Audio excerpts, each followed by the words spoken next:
Ministère Bethesda. Ministère Bethesda. Ministère Bethesda. Mais vous savez, la foi, c'est la chose la plus importante dans la vie d'un croyant. La Bible déclare que sans la foi, il est impossible de plaire à Dieu. La foi, c'est comme un passeport. La foi, c'est la preuve de votre identité ou de votre appartenance au royaume de Dieu. La foi, c'est comme votre carte bancaire qui vous permet de payer ce que vous voulez. Vous allez remarquer dans ce monde, il y a des gens qui payent des châteaux. Il y a des gens qui payent des voitures qui coûtent très cher. Il y a des gens qui peuvent se payer des hélicoptères. Mais pourtant, vous et moi, nous ne pouvons pas accéder à ce genre de service. Nous ne pouvons pas parfois nous permettre de telles folies. Pourquoi? Parce que nous n'avons pas assez d'argent. Et vous allez remarquer qu'il y a même des gens qui n'ont pas beaucoup travaillé, mais qui ont hérité de la part de leur père, qui ont travaillé dur avant eux. Ils ont hérité de beaucoup d'argent, d'une forte somme d'argent, ou de certaines affaires qui leur permettent d'avoir un certain niveau de vie. Vous voyez? Et ces gens-là peuvent s'offrir des choses que vous et moi, nous ne pourrons pas nous offrir tant que nous ne travaillons pas dur. Et dans le monde spirituel, c'est le même phénomène. Il y a des personnes qui ont une foi extraordinaire. Et cette foi, quelquefois, dépend de ce dans quoi ils sont passés avec leur Dieu. Et des épreuves que Dieu a mis devant eux qui ont boosté leur foi, qui ont boosté leur conviction. Et ce qu'ils demandent à Dieu, Dieu le leur accorde. Lorsqu'ils parlent au soleil, le soleil leur obéit. Ils parlent à la pluie leur obéit. Je parle là du soleil et de la pluie spirituelle qui peut pleuvoir dans votre vie ou encore qui peut éclairer votre vie, bien-aimé dans le Seigneur. Il y a des gens qui peuvent ordonner à la nature. Ils ont cette foi et vous pouvez voir cela s'accomplir dans leur vie. La foi est comme votre carte bancaire. La foi, c'est ce qui vous permet de matérialiser des choses qui vont étonner des gens. Des choses qui sont inaccessibles à la plupart d'entre nous. Vous allez accéder à ces choses parce que vous avez la foi en Dieu. Nous sommes limités. Tout comme lorsque nous sommes dans nos maisons, nous n'avons pas beaucoup d'écrans, nous n'avons pas des vélos, nous n'avons pas de la nourriture en stock. Mais quand vous allez dans un magasin, vous allez trouver ces choses-là. Vous trouverez des stocks avec beaucoup de nourriture, vous trouverez des écrans, des appareils électroménagers. Vous n'avez qu'à faire votre choix. Vous voyez? Représentez le magasin comme Dieu, un lieu où vous pouvez vous approvisionner de façon inexorable. Mais votre maison est un lieu limité. Vous aurez toujours besoin d'aller vers le stock pour approvisionner votre maison. D'accord? Et la foi, c'est la même chose. La foi, c'est cette capacité financière qui vous permet d'aller au casino pour aller faire les courses, d'emmener dans votre maison pour qu'il y ait de la nourriture. C'est ça la foi. Vous voyez, la foi, c'est ce que tout le monde ne peut pas obtenir. Vous arrivez à l'obtenir parce que vous avez une grande foi. Vous avez une foi qui déplace les montagnes. La Bible nous parle de quelqu'un qui a dit au soleil, tu t'arrêtes là où tu te trouves. Et le soleil s'est arrêté. Nous pensons que c'est impossible, mais c'est vrai. Ce n'est impossible qu'à notre niveau, au niveau de Dieu. Dieu qui représente le grand magasin qui approvisionne les personnes. Dieu a ça en stock. Mais nous n'avons pas la foi suffisante pour pouvoir acheter ce service. Vous voyez, si vous avez la foi, vous pouvez payer un avion. Si vous avez beaucoup d'argent dans votre compte, vous pouvez payer un tracteur. Vous pouvez payer un vaisseau spatial.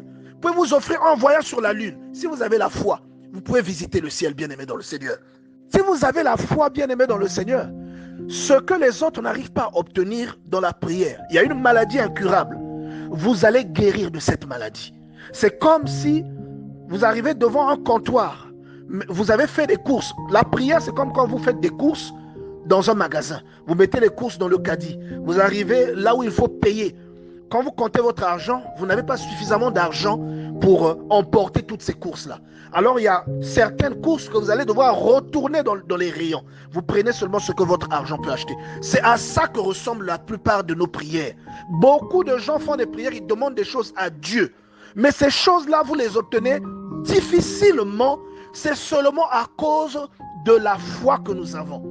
Et la foi, c'est la monnaie céleste. Comme ça, il y a 2 ans, on avait fait cette étude dans ce groupe et on avait déjà expliqué ça. C'est la monnaie céleste. Ce que tu obtiens sur terre, tu l'obtiens en échange de quelque chose. Tu l'obtiens en échange de l'argent. Et ce que tu obtiens dans le ciel, tu l'obtiens en échange de ta foi. C'est grâce à la foi que Élie a demandé à la pluie de ne plus tomber et il n'a pas plu pendant 3 ans et demi. C'est grâce à la foi que Paul a dit à un impotent de naissance, un paralytique de naissance, de se mettre debout. Le paralytique là s'est levé. Il a payé un service inaccessible à la plupart des hommes, tout comme un milliardaire payerait un service inaccessible à la plupart des êtres humains, bien-aimés dans le Seigneur. C'est ça le secret de la foi. La foi, c'est cela, bien-aimés dans le Seigneur. Nous devons comprendre. Voilà pourquoi Dieu te fait passer souvent par des épreuves. Les épreuves, c'est toutes les années que nous passons à l'école. Et les épreuves, ou encore les épreuves difficiles, c'est comme les examens de passage qui te donnent un diplôme qui fera qu'on te paye beaucoup. Et ton épreuve, lorsque tu traverses cette épreuve, Dieu te récompense et ça te donne le droit de demander des choses incroyables parce que ça fait naître la foi en toi. Bien aimé, regardez l'une des plus grandes illustrations de la foi et même le point de départ de la foi d'une personne. Dieu, qui est notre instructeur et notre Père, demande à Josué de méditer la parole nuit et jour. Il lui dit, si tu fais ça, tu vas réussir dans tout ce que tu feras. Mais ce n'est pas parce que tu lis que tu réussis. C'est parce que ce que tu lis produit quelque chose en toi. Vous voyez? Et la Bible nous dit plus loin que Josué a ordonné au soleil de s'arrêter. Il dit, soleil, arrête-toi sur Gabaon. La Bible dit, le soleil s'est arrêté sur Gabaon pendant près d'une journée. Il dit, et toi lune, arrête-toi sur Ajalon. La lune s'est arrêtée. La Bible dit que le jour ne s'est pas couché pendant près d'une journée supplémentaire. Il a parlé au soleil. Josué était riche dans son compte spirituel. Il était un milliardaire céleste. Dans la foi, il avait des milliards. Il avait tellement de foi qu'il a commandé au soleil. Jésus-Christ nous le dit dans Luc chapitre 17 verset 6.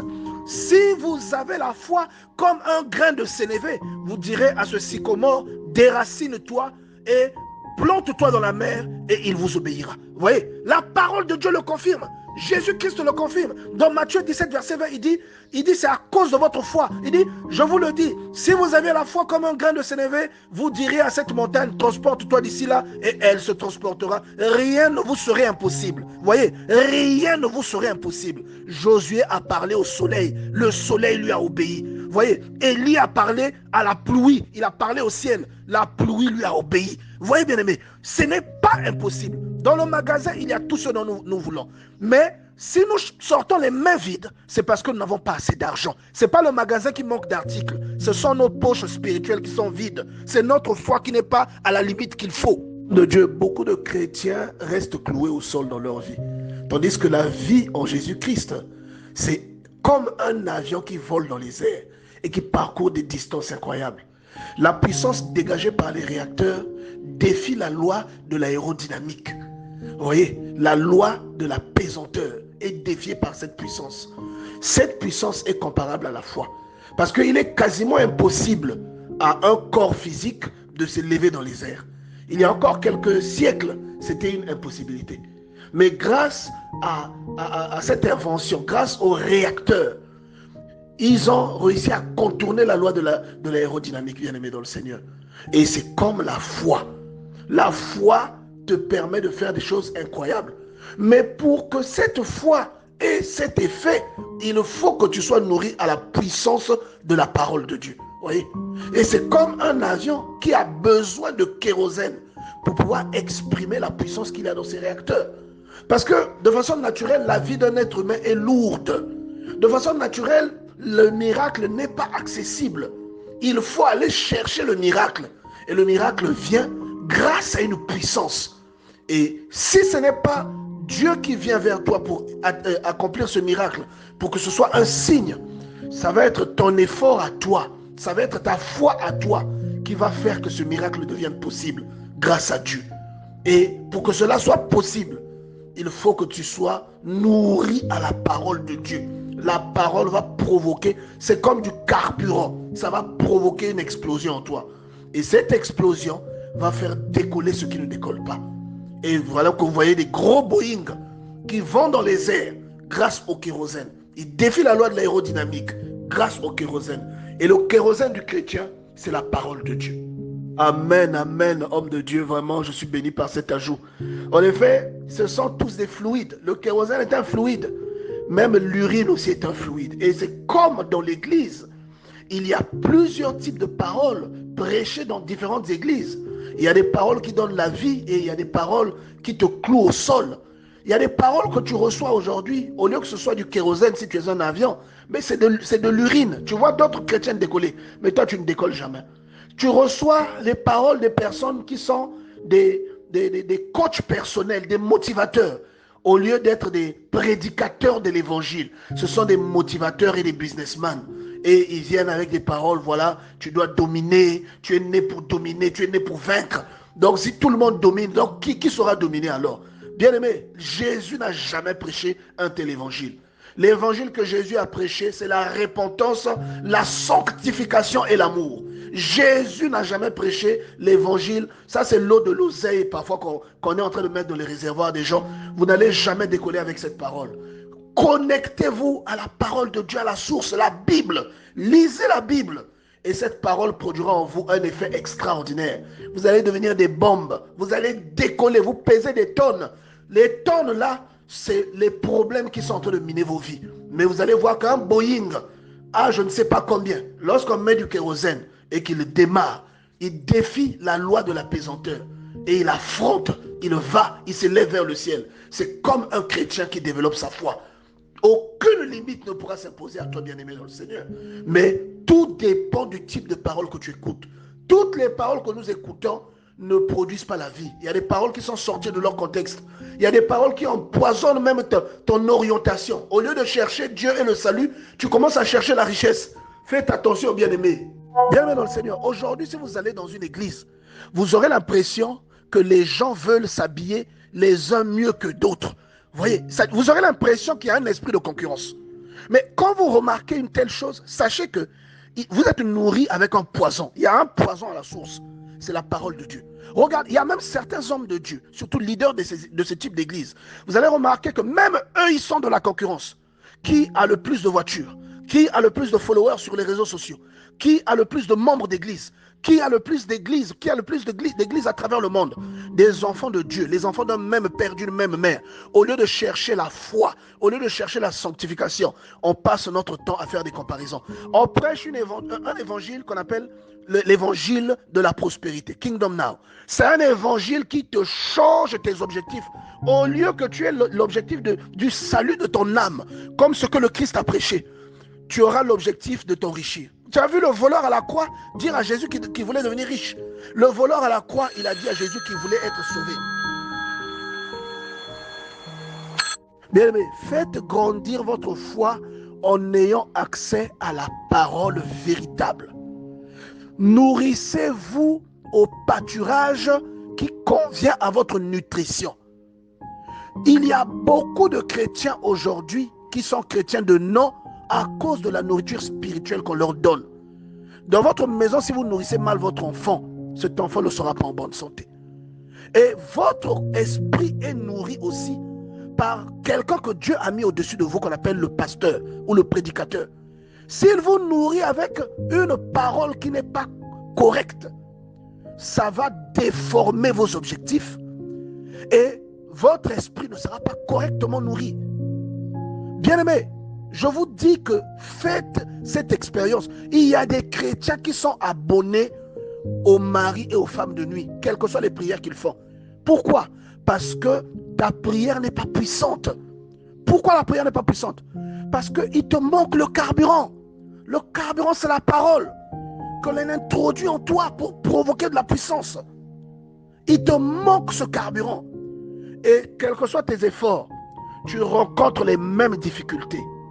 Commence à t'interroger, commence à te poser des questions.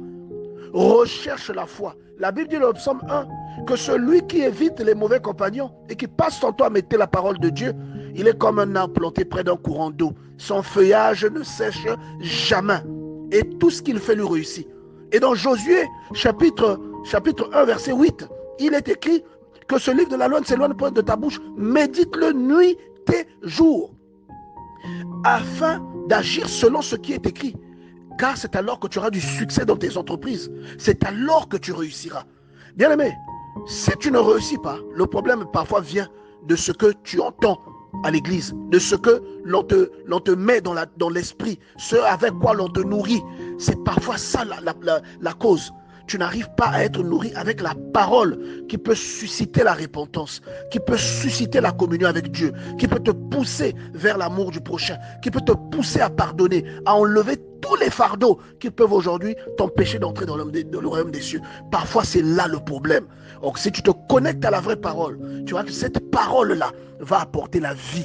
Cette parole fera tomber tes chaînes. Et si Dieu veut que tu sois riche, tu seras riche. Mais ça ne doit pas être ton objectif. Ce n'est pas toi qui dois courir vers la richesse. Tu dois courir vers la foi. Et ce que tu cherches viendra dans ta vie. Ministère Bethesda. Ministère Bethesda. Ministère Bethesda.